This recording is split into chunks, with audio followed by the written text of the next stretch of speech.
Welcome, Miss Carrie A. Nation. Thank you for showing up for today's interview. So, you've recently been smashing national headlines for your new approach to fighting alcoholism. Many citizens are wondering what is inspiring your unlawful crusade against the saloon.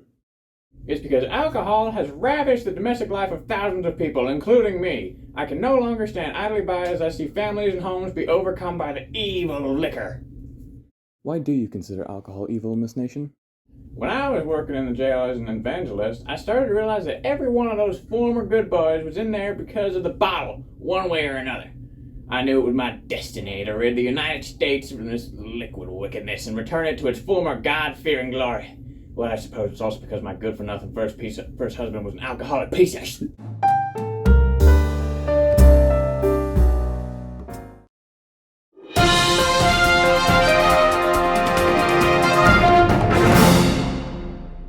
Mr. Rockefeller, thank you for showing up today.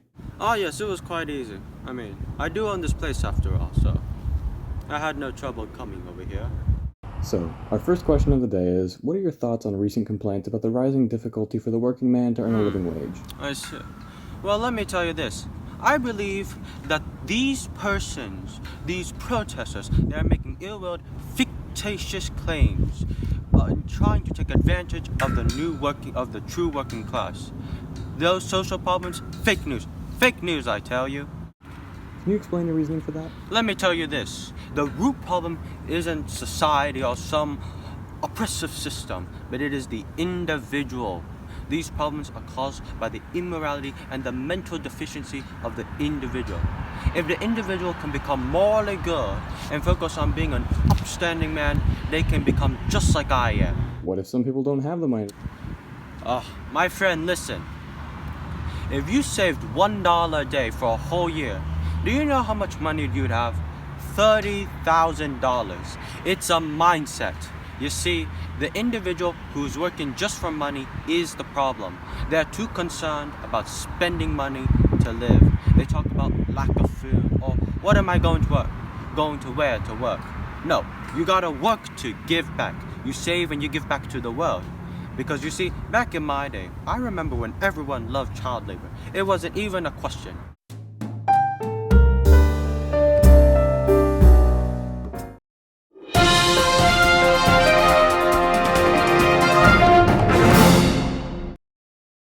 Welcome, Mr. Supreme Overlord President Sir. Do you mind if I call you Teddy? Of course not, my dear boy. How are you confident in your elections during your time as president? People were really concerned about whether or not you could truly enforce your legal proposals. How'd you do it? They voted for me because of the great things I've done for America, in and out of the president's office. There was no reason to worry about enforcing my legal proposals. The people have spoken about what they want, things like livable wages from employers, or guarantees for if they got injured on the job. I've stood with unions and the middle class, so they will stand with me and their elected officials to manage the country the way they want us to. You know, I can't help but feel you dodged my question. Anyway, so, Teddy, how do you think that creating national parks benefits the American people? I believe preserving the natural beauty of the United States of America will allow American citizens to enjoy true beauty and peacefulness for generations to come. You make a very good point. You know what else is a beautiful work of nature? My horse. Want to know his name? I don't really see how that's relevant. Horsey. His name is Horsey. He's a big, beautiful horse. I'm so strong that I can lift him up. He's a small horse, great horse, amazing horse. What am I doing with my life?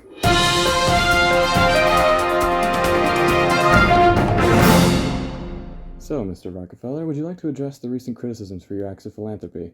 They say you're being a hypocrite for wasting money away rather than giving your workers better wages. Some are even going further to accuse you of doing this for clout. These recent complaints are due to a lack of understanding of the importance for education and healthcare.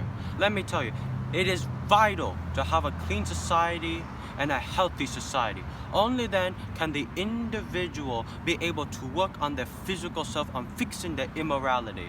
Let me tell you this. There's a good reason why I founded the Institute for Medical Research in 1901, the General Education Board in 1903, and the Rockefeller Sanitary Commission in 1909. Are you sure it's not just for clout? Indeed I am. Just like my old friend Carnegie, I truly believe that one must give back to the world and use money for the people. I despise individuals who just waste money away, especially the rich, and they just flaunt their wealth. Money must be used importantly, and you must not waste money on momentary pleasures. We need to be frugal and responsible with money, rather than have ostentatious hoarding of materials. This is the moral disease that is plaguing society. You sure? Yes, I am quite sure. In fact, I even have papers to prove it. These are quotes. Look at the quotes I've said. You see that?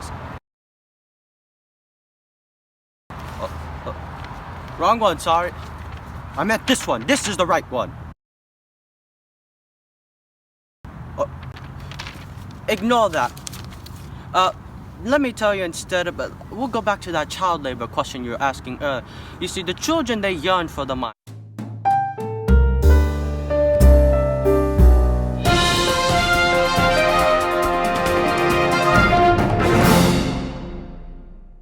Many citizens are wondering why you feel a moral responsibility to act against alcohol, considering there are many laws for prohibition in place anyways. Can't the government do it for us? The government wouldn't do Let me tell you, the government is too involved with their stupid politics. They don't know anything about the common suffering of the American people. They have been far too lenient with upholding necessary prohibition. The time to act is now. Give me prohibition or give me death. If you're an average American like I am, we need to stand up and act. We need to uphold the moral uprightness of the nation. We need to keep the law accountable, not the government. Wow, this is very inspiring, but don't you think that going around breaking the law to uphold another law is still wrong? Isn't that just another form of vigilantism? I'm carry a nation. I carry this society. Let me ask you this. Would you rather have a better economy or a worse economy? You want a good economy. Prohibition is essential for the economy because it will lead to men not drinking and engorging themselves upon a social life at the saloons. Thus, they have more opportunities and time to focus on their family and jobs. Thus, the economy will benefit from harder working, more actively focused men. With men like that, many of society's ills domestically and socially because of alcohol, drugs, and lasciviousness will be gone. Thus, by attacking alcohol, it tackles addictions and moral temptations that are no bueno for society, which led to a better society because men are more faithful to their wives and family. They have a clear thinking mind. So no, I don't believe we should rely on the government. They're all in on the whole thing. I'm telling you, the government is turning a blind eye to these vice-filled murder mills, and someone has to do something about it. Oh, hey, look, is that beer? What? I'm gonna make it with Fred. It was never fermented, so help me, motherfucker. Well, here we are today with Jonathan Smith beer. The best beer you will ever have. The best tasting beer, the best looking. Did you say beer? Whoa, whoa, whoa, whoa, whoa there, madam. Whoa, whoa, whoa. Oh, help me! Help me! Whoa! Jonathan Smith beer. A beer for a lifetime.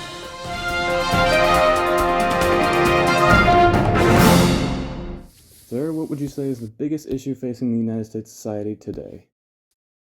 Well, that's easy. Most people focus inside of themselves and really look for what they hold dear. America is suffering from a crisis of individuality. And the good men of this country need guidance in how to reform and mold their nature into something beneficial for all of society. And women too, right? What?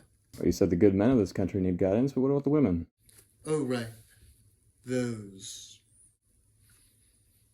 Yes, them too. Them too. Okay. Well, what do you think should be done about this crisis? Well, I believe that to encourage the individual to embrace their eternal change, we can start by changing the environment around our wonderful citizens. One thing I'd like to see done is the elimination of liquor. I think she's an upstanding member of society and is doing God's work. I admire her for taking a stance against alcohol.